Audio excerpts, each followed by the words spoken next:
Yeah. It's been interesting.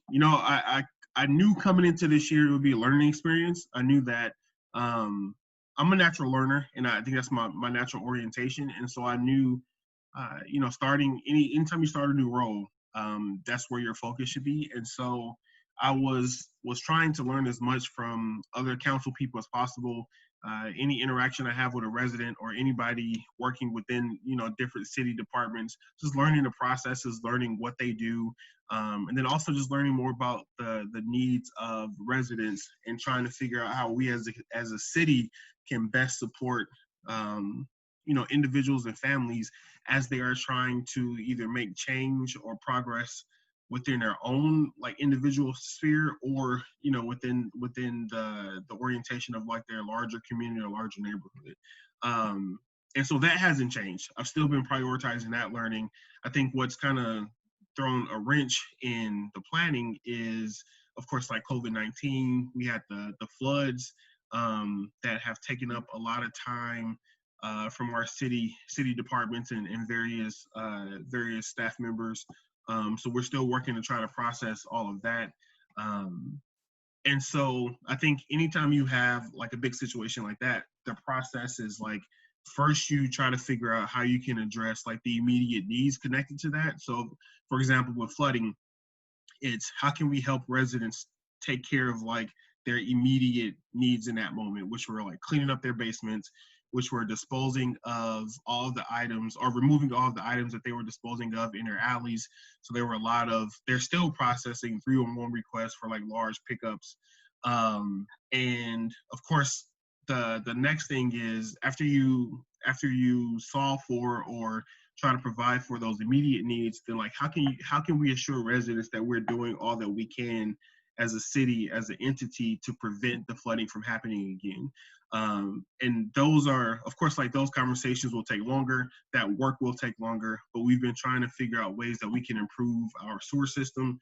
The EPA had already reached out and we were in conversations with them about some of the changes that we had to make, but then there's even more that we can do on top of that. And so I know I've been in talks with the sanitary department and the sewer department about ways that we can improve our infrastructure. And I mean, everything costs money, right? So it's a trade-off between some of the things that we've been doing as a city up until this point and how residents have either enjoyed those or taken advantage of those other opportunities. And some of that stuff might have to either slow down so that we can prioritize like improving our infrastructure. Especially given, with COVID and moving forward, who knows what our gaming funds are going to look like in the future with the changes to Horseshoe Casino. Now not Horseshoe, I think it's like part of the Caesars family or something like that, but they just got bought. Anyway, so just like trying to think through all of that. So like I said, my first priority was I went out and bought it was over $1,000 worth of cleaning supplies. And residents would and that was, honestly, it was out of my own pocket. And I didn't have a problem with doing that because I knew that there were a ton of residents who wanted to clean up their basements, but just didn't have the resources to. On top of that, it was in like the height of COVID. And so, I know we're still in it, but the challenge was people couldn't find cleaning supplies. You couldn't find bleach, you couldn't find Clorox. Yeah. And so I literally drove around the city, like trying to figure, like buying like, 4 bottles of bleach here, 3 bottles here, mops, buckets, and identifying what residents need those. And just really was in my car for like 2 days driving around distributing those to residents so they can clean up their basements. Mm-hmm. And that process, I think what inspired me about that were people were so thankful. And it wasn't much, but they saw it as like the city actually like trying and like caring and helping them. And then I was also just able to meet a lot of people from my district and across the city and talk to them and get to know them outside of the crisis that was taking place, which is also was part of the reason I ran was to just learn a lot more and get to meet a lot more people and engage with folks. So yeah, it was rewarding in that sense that I just got to see a lot of faces and hear a lot more stories about why people are in Hammond and why they love our city. That's great. Is there one of those stories about why residents love Hammond that kind of stands out to you that you share? Yeah. So one of the residents that I was having a conversation with was just sharing that she has been in Hammond. So I'll give two quick stories. One was from a resident who's been in Hammond her entire life, and she's moved from like different districts, but she's always been like somewhat connected to like different departments, and she's someone that like knows who to talk to and knows how to get stuff done.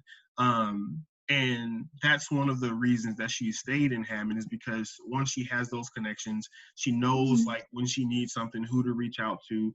And even if we can't do exactly what she wants or in the time frame that she wants, at least she's able to have those conversations and bring those concerns. She's also somebody who's a stand-up, like she's well known in her neighborhood too. And she's somebody that calls us on behalf of other residents, so they bring their concerns to her because they know how connected she is. And I think one of the things that she shared that really stood out is that she knows that that's not the case in every city or every town, because some places are larger, some places don't prioritize like building those relationships or taking care of like those immediate needs. Even if it's something that like we can't do, we try to figure out ways to still help, whether it's like, you know, identifying a corporation to make donations or business to make donations, or something like that. Like we try to just like bridge those gaps and make those connections.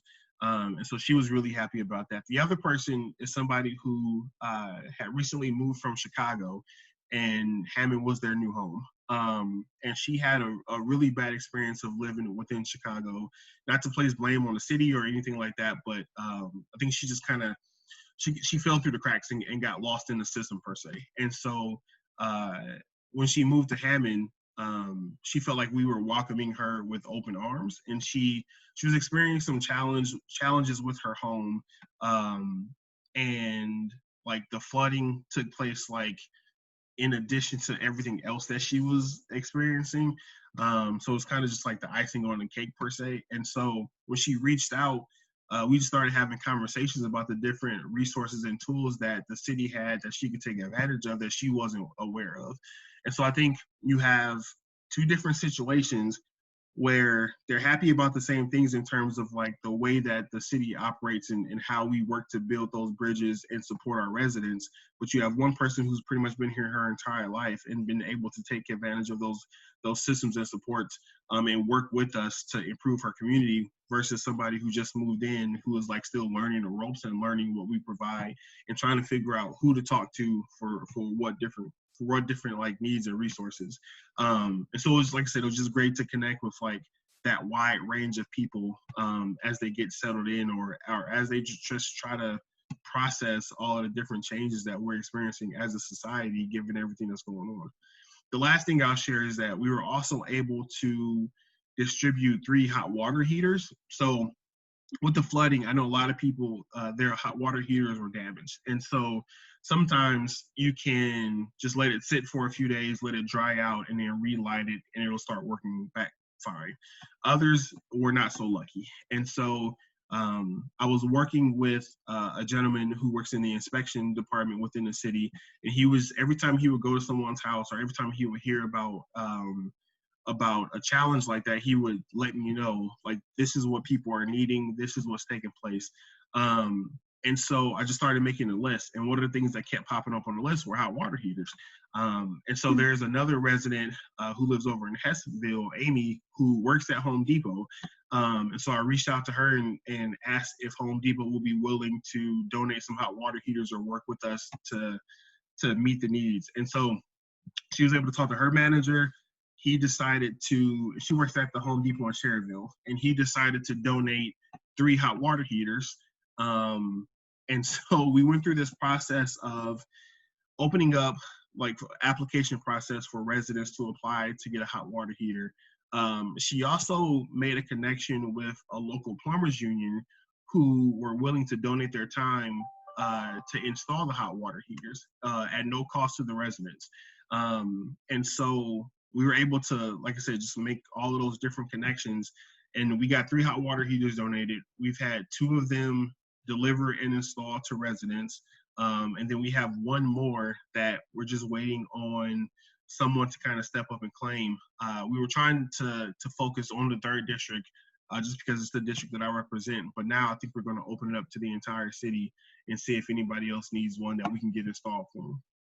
Wow, those are wonderful narratives. Thank you so much. I'm learning about my city just from listening to you. We love Hammond. We love living in Hammond. When the kids have gone off to college, they're proud to say they're from Hammond.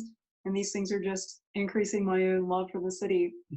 How would you describe the well-being of the third district overall? What are the assets of our district? What are your current priorities for improving the district? And how can we, as members of the St. Joseph community, support you? I think that's a really good question. And I think a lot of times, not just third district, but our city as a whole, people just kind of look at the negative aspects that are taking place that are occurring. And so I think it's great to shine light on the positive things that are taking place.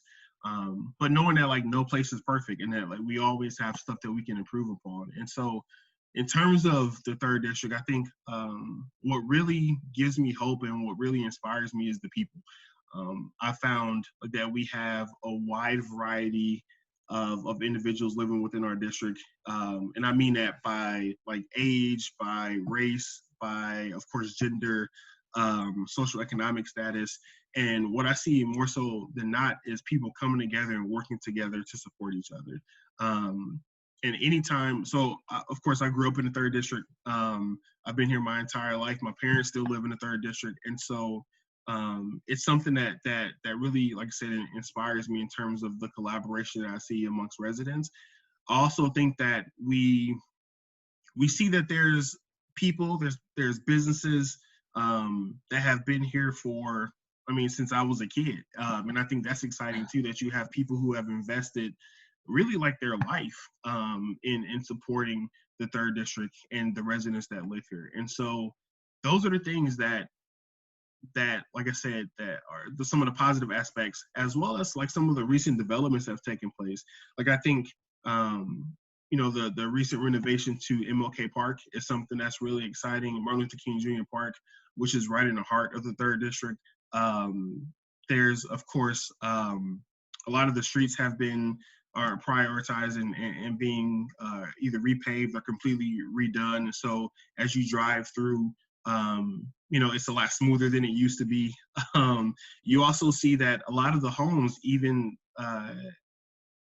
given like COVID-19 and some of the other like economic challenges that we as a nation have seen, but a lot of the homes, as soon as they go on the market, I mean, they might be on the market for a month or so and then they're purchased. And so I think that's exciting because it shows that not only are people within our city, we want to stay here, but people who are outside of our city want to move here. And so I think anytime we have somebody who is not originally from here that moves into our city, it's a sign that positive things are happening. In terms of areas that I think we can improve upon, I think economic development, and these are my priorities too. I think economic development is something that we can really continue to promote. So I think there are still needs for businesses. There's a need for businesses and just whether that be spots for like different corporations or to come in and set up shop to promote economic development and bring more funding into our city, or like restaurants or fun activities for students and families to do. And so we were excited earlier this year to announce that we were working on a big development over by the Sportsplex where the old Woodmar Mall was. And a big component of that was a family entertainment center. So we were in talks about trying to secure a movie theater, a bowling alley, as well as like some residential housing over in that area too. So we're still excited about that, but of course, like COVID has slowed it down. But I think the more we're able to provide like that type of development, the better, because people are just going to get excited about, a lot of times it's like the new shiny thing that people are attracted to. But I think it also gets to the changes that we're seeing in our district. I'm also excited about, the plan for downtown Hammond. I keep this right here. So the downtown Hammond master plan Because I think, most of the thriving cities around us, they have excellent downtown options, and setups and structures. And so I think the more we invest in our downtown area, the more residents we'll be able to attract. And the more just different opportunities. I've been talking to a lot of younger residents or people who grew up here that want to come back here, but they're not ready to buy a home. They're not ready to buy a single family home. And so they're looking for different places to live. And there's not a ton of like young, hip neighborhoods for them to move into, or even like 1 or 2 bedroom apartments, or maybe even like studios or lofts that they can step into. So I'm excited about that downtown Hammond plan, because I think it'll even continue to, invigorate our city even more and provide a space for that younger generation to come in, and move back because they really do want to be here. Wow, thank you. Some parishioners do want to know about removing or remedying blighted housing. Can you talk about what steps the city is taking in that direction? Yeah, so that process, sometimes it can be as easy as us as a city taking care of it on our own, if depending on like the owner and actually who represents that property. A lot of times what happens though is that property is owned by, of course, either a bank or a private citizen. And so we have to work with that individual to take care of that home. A lot of people have plans to renovate those homes. And so we're always monitoring. We have a list of buildings to be demolished and the date of when we can demolish those. Of course, the more buildings the city demolishes, the more money it costs taxpayers. And we do try to make up that money on the back end by placing a lien on the property. But of course, we aren't always able to collect that money back. And I think the interesting thing is, like, on one hand, we do want opportunities for people to come in and renovate homes. But at the same time, like sometimes those homes become like, one, they're eyesores, but then it could also become safety hazards. And so I know that we're trying to find that balance. The other thing I think is important to note is that but also with like staying on top of which homes are in the process of being bought or are in the process of being renovated, we can do a better job of like sharing that information with individuals that live in that neighborhood, just to kind of keep them updated about what's taking place. Because I've gotten several like phone calls or emails or even see-through or one requests coming through asking for like citations to be placed on a home because, maybe there's like the porch is falling apart or the siding is falling off. And a lot of times the resident doesn't know that like somebody is actually like working on improving that home. Is just taking some time. So I think that we can do a better job of making that information available to residents so that they can know when developments like that are taking place. The other thing I get asked a lot about in terms of empty lots or once a home is turned down is like, what happens with that property then? Of course, like somebody owns that property at that point. So usually it's up for sale, whether it's through a bank or sometimes, of course, like you can purchase it through our city. And so people just have to call and ask, find out the information about who owns it if they want to pursue that as an opportunity. But I also get a lot of calls about starting like community gardens. And so I think that's a great way to utilize a empty or a vacant lot, knowing that one day somebody could purchase that lot though, and then we will have to move that community garden. And so I think it's also a balance of trying to figure out how many community gardens do we want to open, knowing that like people, they might invest years of hard work into that garden, but then have to give it up if somebody buys that land and wants to build a home on it. So yeah, it's like I said, it wasn't, when I stepped into this role, I thought it was a pretty simple process of just like going in and tearing down a home, removing the debris and trying to sell that land and build something new. But of course, like anything within government just takes a little bit of time to process, and we're trying to speed up that process so that when we do identify a home that needs to be demolished, we can do so pretty quickly.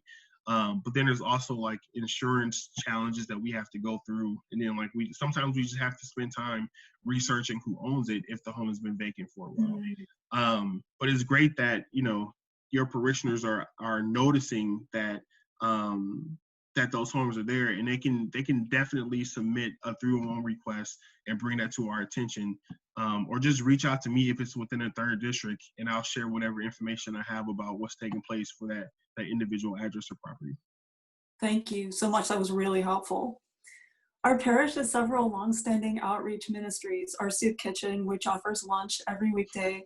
We have an organization we call St. Vincent de Paul, which is kind of like a food pantry / financial assistance organization. I think they're open Mondays and Thursdays.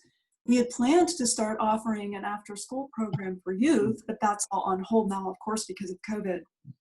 How can we as a parish do more for our 3rd district neighbors?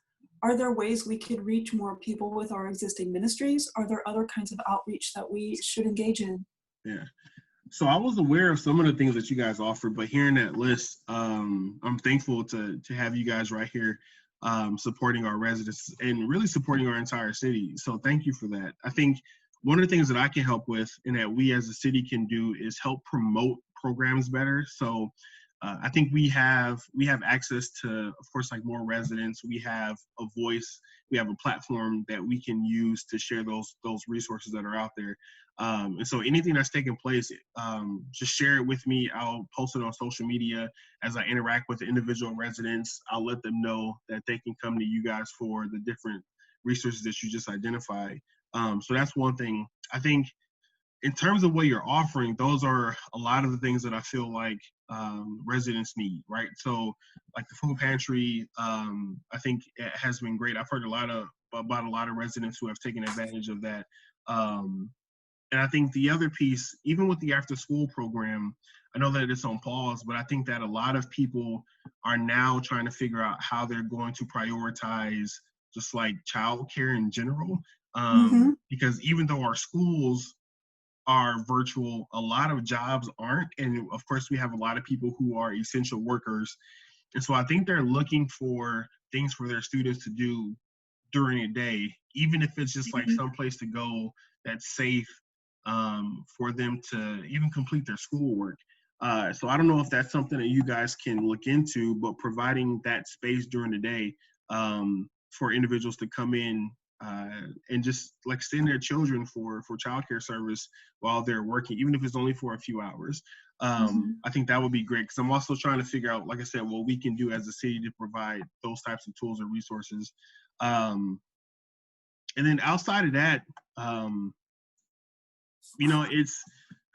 it's one of those things that like, I'm just excited that we have so many different programs providing so many different resources.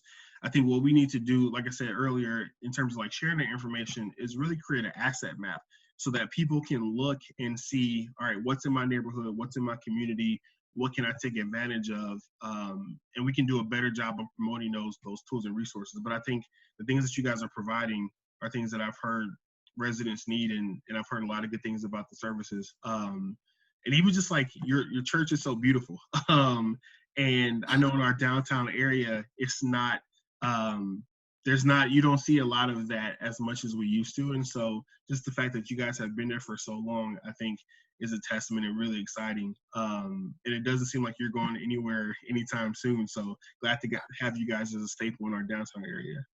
Thank you. And we would love to find ways to welcome more people into the building more often. Maybe some type of daily worship services that was open to a variety of faith traditions.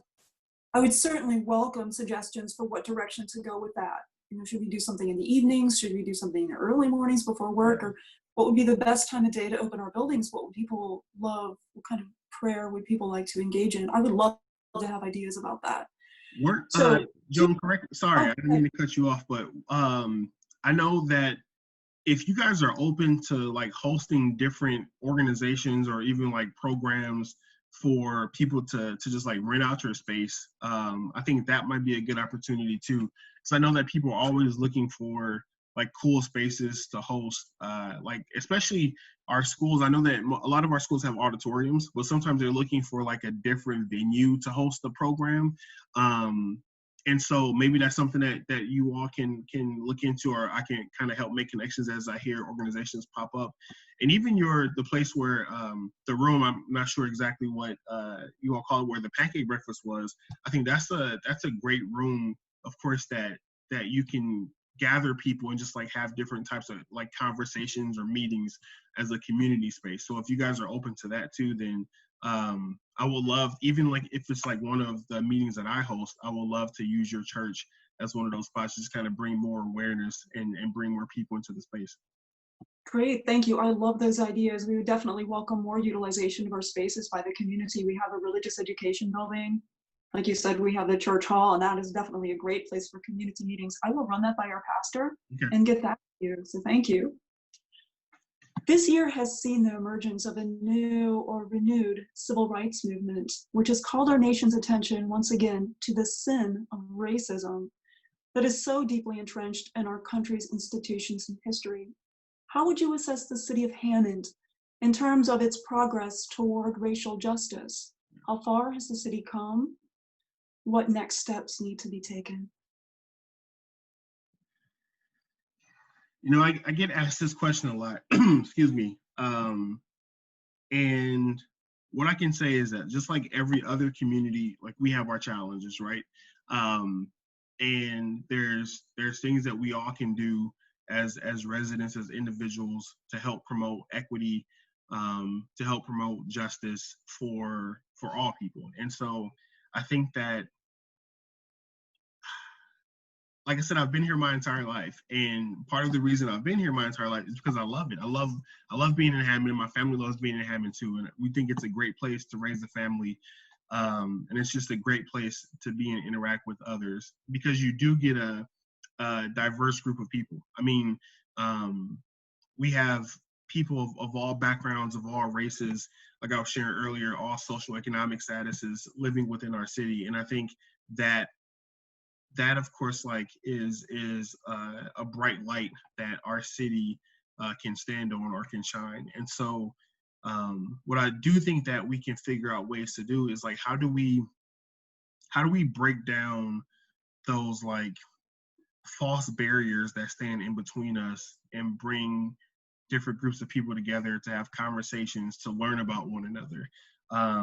And I know some cities across America are providing like those spaces, whether it be through a nonprofit organization or a church, to just have conversations about like cultural differences that supposedly exist. And I say supposedly because like there are things that like we're all part of the human race, right? So like there's really nothing that separates us as people, as individuals. And so I think that the more as a society we create these like false differences, and like these just like challenges that prevent us from coming together and working together to promote like progress for everyone, like we need to focus the conversation on that. And so I'm excited to play whatever part I can in those conversations and bringing different people together. I think the exciting thing about the 3rd District is that you'll see it's probably, I think, the most diverse community within the entire city of Hammond. Don't quote me on that. I'll go back and check, but I do believe it's not it's one of the most diverse areas. And so like you can just drive around and see that. I think even if you look at the types of churches that we have in our district, I mean, there's a variety of different churches that I know represent different cultures, different groups of people, which is exciting. And so just trying to figure out how we can come together and collaborate and share tools and resources so that different people can take advantage of those. You know, you can also look at different parts of our city and see that they're still very much segregated.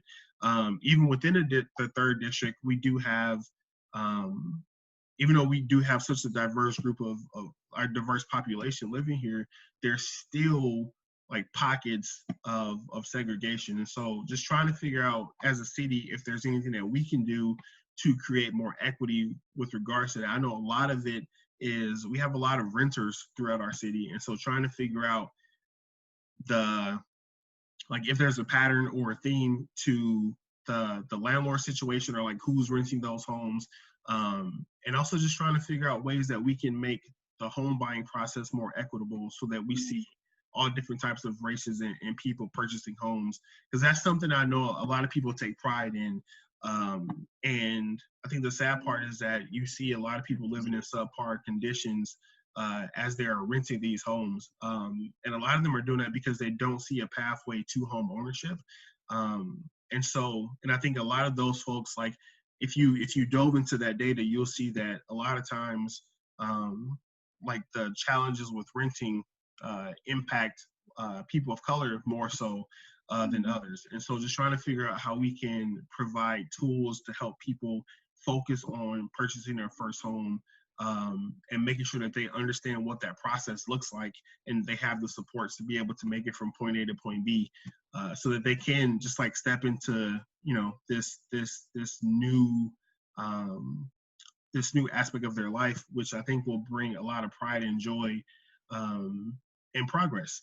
So yeah, I think the other thing that I know this is not necessarily a part of your question, but I think it's connected, is that I think we have one of the best police departments in the country. But once again, it's not to say that our police department is perfect, right? But they have implemented a lot of different policies to make sure that their policing is equitable. And so I think that we have very strong leadership at the top of our police department, but then we also have a ton of strong officers throughout the entire department. And so I think you'll see that during the summer when you have, maybe not so much this summer, but in the past, you'll have police officers who will just go to parks and spend time with kids playing, right? You see that in terms of how many of our officers show up to community meetings and are accessible to our residents when they need something. But at the same time, like I said, it's not to say that we're perfect. There's improvements that we're trying to make, and I think you can always make deeper connections between groups of people. And so that's where my focus is trying to figure out how we can continue to break down those like false walls and bring more people together. Because until we figure out ways to do that, until we kind of can continue to focus on like the positive aspects that we as individuals bring, or we as the entire city can bring, then I think we're going to face like some of those challenges, not just involved because of race, but like there's a ton of challenges or disparities based off socioeconomic class too that we need to focus on. Thank you. Thank you so much for responding to that question. And if there are ways St. Joseph Parish can help with building those bridges, I would definitely love to hear more. Thanks. To close, we would love to hear you share how your faith or spirituality inspires and motivates and guides you in your public service.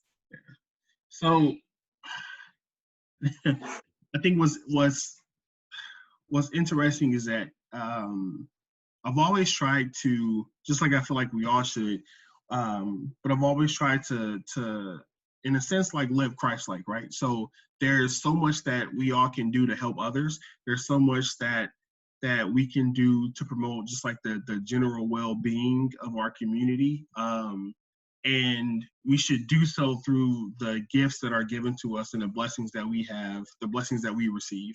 And so a lot of what I try to do is just figure out ways that I can use like my skill set to better the overall community. And that's ultimately why I decided to run for office, is because I felt like I had somewhat of a unique voice in terms of being able to bridge like younger generations with older generations, and see that collaboration like grow, as well as understanding the needs of like different social economic statuses, whether it be just like by living in Hammond my entire life, or like through my professional career, the work that I've been able to do there with students and in education, and promoting equity. And so I think that that's where we all can start, is just kind of identifying, you know, what unique skill set do we bring to the table? What blessings do we have that we can share with those others around us?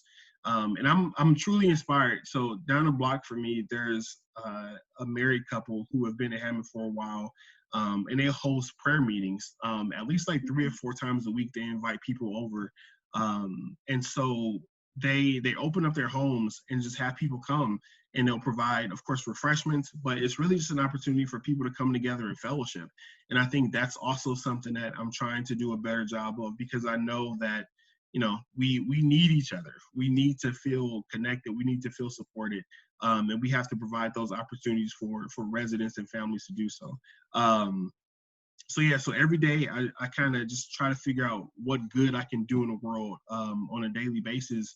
And I know that there's a lot of other people in our city who are trying to do the same thing. So trying to provide opportunities for collaboration, I think, is something that's really important.